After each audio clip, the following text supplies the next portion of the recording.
Olá, pessoal. A gente vai começar a falar sobre espectroscopia. A primeira análise que nós vamos aprender é a espectroscopia de ressonância magnética nuclear de hidrogênio e de carbono. A gente vai ter mais ou menos umas aulas sobre ambas as análises, os equipamentos. Vamos ser bastante breves em relação ao aprofundamento dessas duas técnicas. Obviamente, a gente não quer aqui que vocês saiam expert em RMN, nem infravermelho, mas dá uma pequena introdução dessas duas técnicas muito importantes hoje para análise estrutural de moléculas orgânicas e até de inorgânicos. A primeira técnica vai ser a espectroscopia de ressonância magnética nuclear. Dentro do RMN, a gente tem dois tipos de núcleos que nós analisamos, que é o carbono e o hidrogênio. E nós vamos começar pelo hidrogênio. As técnicas de espectroscopia, eu acredito que vocês estão tendo o primeiro contato com essa técnica.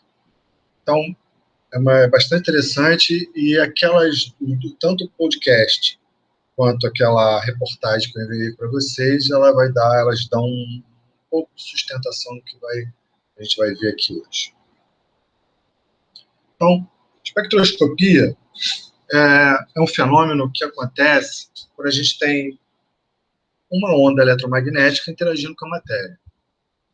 Quer dizer, quando isso acontece, há uma excitação eletrônica.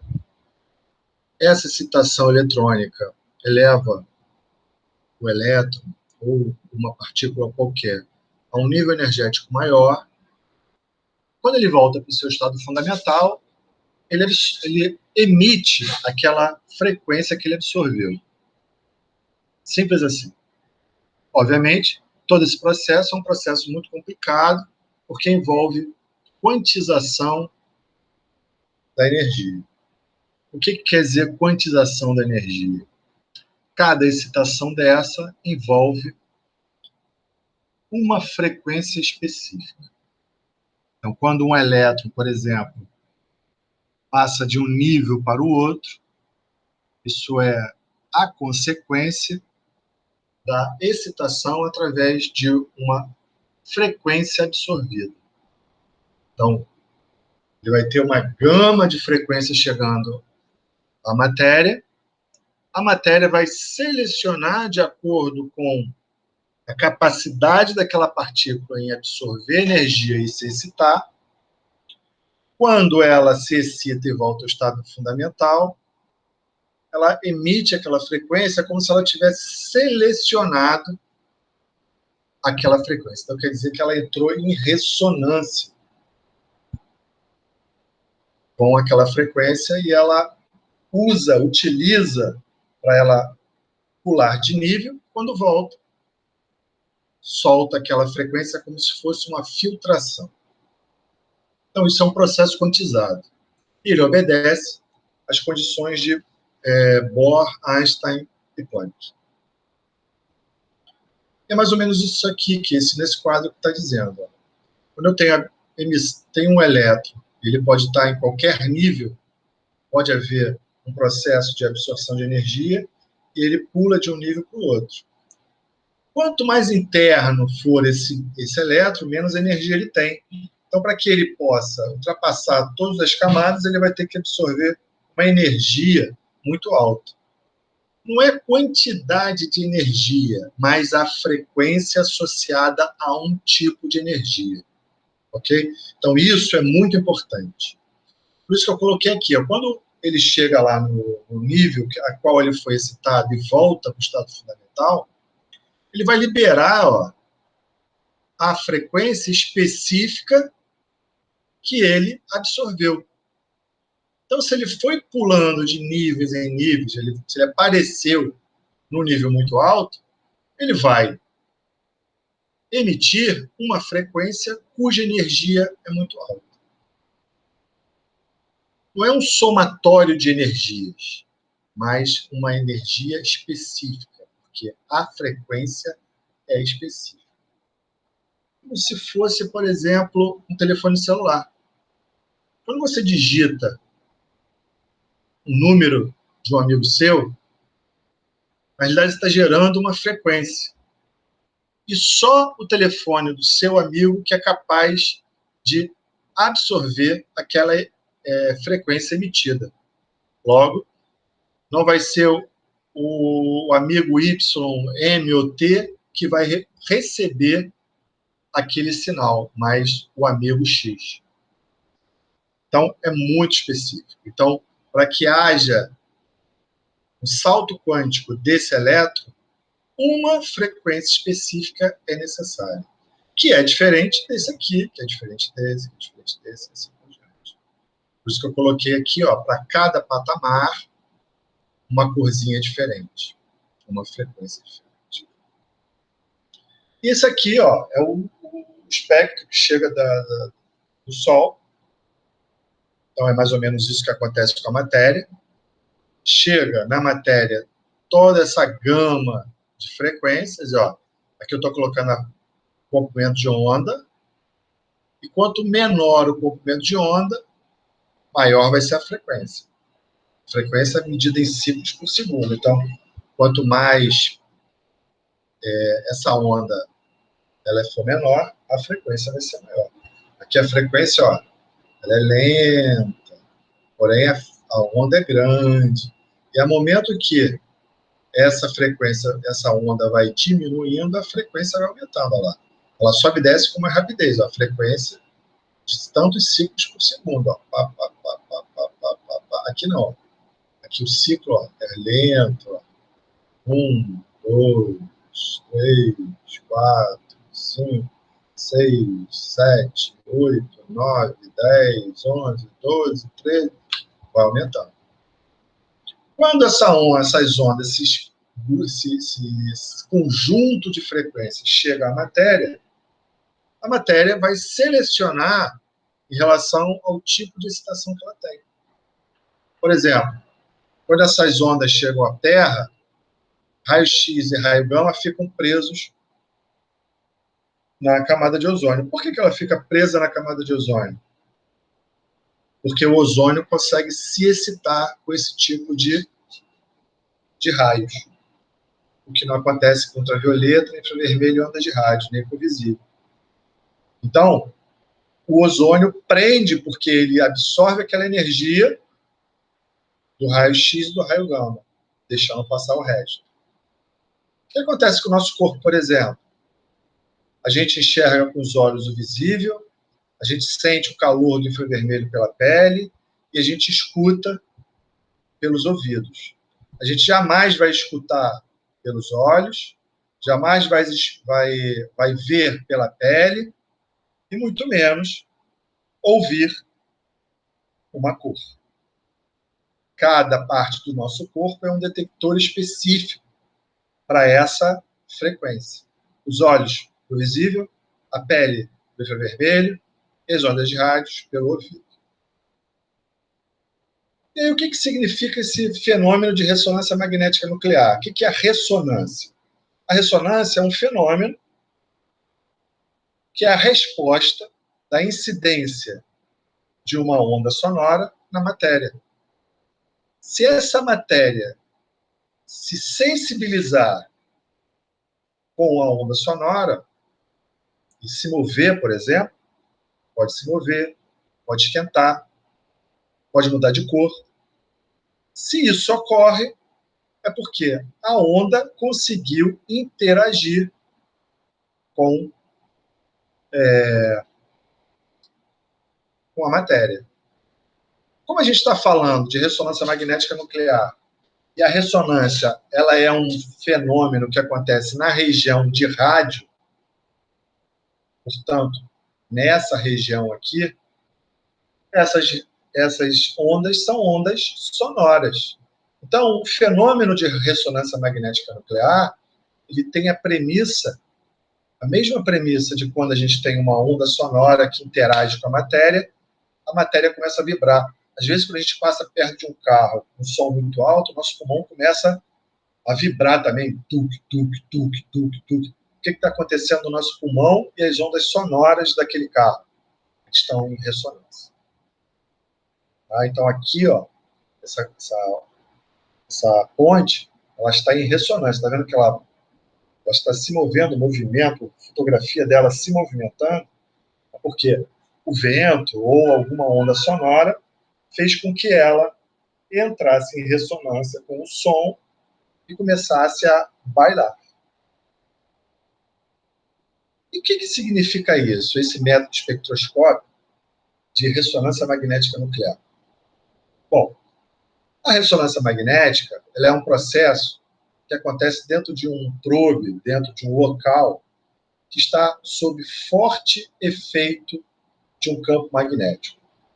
Seja ele gerado por um eletroímã estático, quer dizer, um eletroímã cuja a sua força magnética é gerada pelo giro da corrente elétrica, ou por um campo gerado por um supercondutor. Cada um tem sua característica. O da escola é um campo fixo, que é gerado pelo eletroímã, e aí a amostra é colocada dentro desse campo magnético, e aí há o processo de RMN. Mas como é que ocorre esse reconhecimento? Como é que acontece que a matéria, no caso a nossa amostra, consegue perceber o campo magnético externo? A gente, como eu disse anteriormente, a gente vai analisar RMN de amostra que contém um carbono ou hidrogênio. Como a gente trabalha com matéria orgânica, eu vou ter carbono e hidrogênio na mesma molécula. Só que esse equipamento ele consegue selecionar as duas partes, independentemente. Logo, a primeira coisa que a gente vai ver aqui no nosso trabalho é a ressonância de hidrogênio. Todo hidrogênio, e aí a gente vai trabalhar, o RMN ele trabalha especificamente com núcleos atômicos. O átomo de hidrogênio ele tem um núcleo que tem só apenas um próton no seu núcleo. E a gente sabe lá da química geral que prótons têm spins, assim como elétrons. E a gente sabe que eles se repelem, né, por conta desse campo magnético gerado pela essa rotação. Ou se repele ou se atrai. Essa partícula nuclear do hidrogênio, que é o que possui rotação, ele gera campos magnéticos. Porque toda a carga elétrica, quando gira, gera um campo magnético. Logo, a gente vai ter vários eletroímãs, que nós chamamos de núcleos do átomo de hidrogênio, que vão estar reconhecendo esse campo magnético externo gerado pela máquina do RMN. Mas por que eu preciso, Tadeu, desse campo magnético para sensibilizar a minha amostra? Por que eu não jogo direto a frequência de rádio e a matéria não reage? Bom, ela não reage porque quando você tem uma amostra e os seus núcleos, esses spins, o vetor de rotação, eles ficam completamente desorientados. E como são partículas muito fundamentais, campo magnético gerado por esses spins é muito pequeno, ainda mais se eles estiverem desorientados. Por que eu coloco esse B0? Porque quando eu coloco esse B0, ele orienta, ele direciona todos os spins desses núcleos. E aí o que vai acontecer? Vai ocorrer que todos os vetores vão estar apontados na mesma direção. Uns vão estar em sentidos opostos dos outros, mas a direção vai ser a mesma. O que vai resultar isso? Resulta numa resultante. O nome já está dizendo. E aí a resultante de todos esses campos magnéticos vão se unir e gerar um campo magnético. E aí sim, esse campo magnético pode ser sensibilizado. Então eu coloco o campo externo para que todas as partículas estejam alinhadas. E aí eu já falei aqui, né? Todos esses todas as partículas que têm movimento, elas têm movimento circular, então elas têm velocidade angular. Se elas têm velocidade angular, elas têm momento angular, logo elas têm spin nuclear. Então, toda partícula que se movimenta, que gira, possui um spin. No caso do próton, possui spin meio e spin menos meio, como o elétron. E aí, a ideia sugerida por Pauling, né, que a gente sabe que o processo de exclusão de Pauling diz que todo local onde exista pelo menos duas partículas, os seus spins têm que estar ao contrário. Por isso que a gente tem uma população nuclear dos átomos de hidrogênio que tem spins contrários. Mesmo assim, eles conseguem girar. Núcleos que possuem valores de spin zero, eles não se movimentam, logo, eles não geram campo magnético. E nós podemos ter partículas, ou núcleos, ou elementos com spin zero, parcial ou integral, ou podemos dizer inteiro. Okay? Aqui tem uma tabela em que vocês observam aqui exemplos de moléculas, de átomos, desculpa, que possuem spin fração, inteiro e zero. A gente pode ver que o hidrogênio tem spin fracionado, meio. Em compensação, o carbono 12 tem spin igual a zero.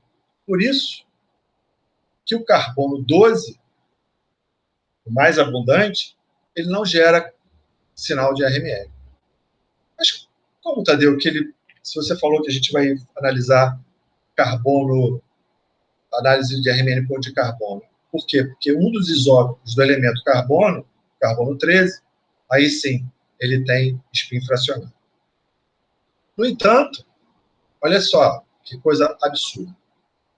O carbono 12, que não tem spin, que o spin é zero, ele não possui momento angular, ele está na natureza em mais ou menos 98%.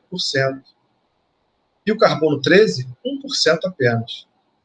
Então, esse aqui é o primeiro problema, né, da análise de RMN de carbono, que a gente vai ter que ter uma quantidade muito grande de amostras para fazer a análise. De todo aquele carbono que a gente tem, apenas 1% é sensibilizado pela máquina. Ao passo que o hidrogênio é quase no 100%. Então, às vezes, 1 miligrama de amostra já é o suficiente para você tirar um espectro de RMN. De hidrogênio. De carbono, a gente vai ter que ter muito mais. Mas as amostras são sempre ínfimas.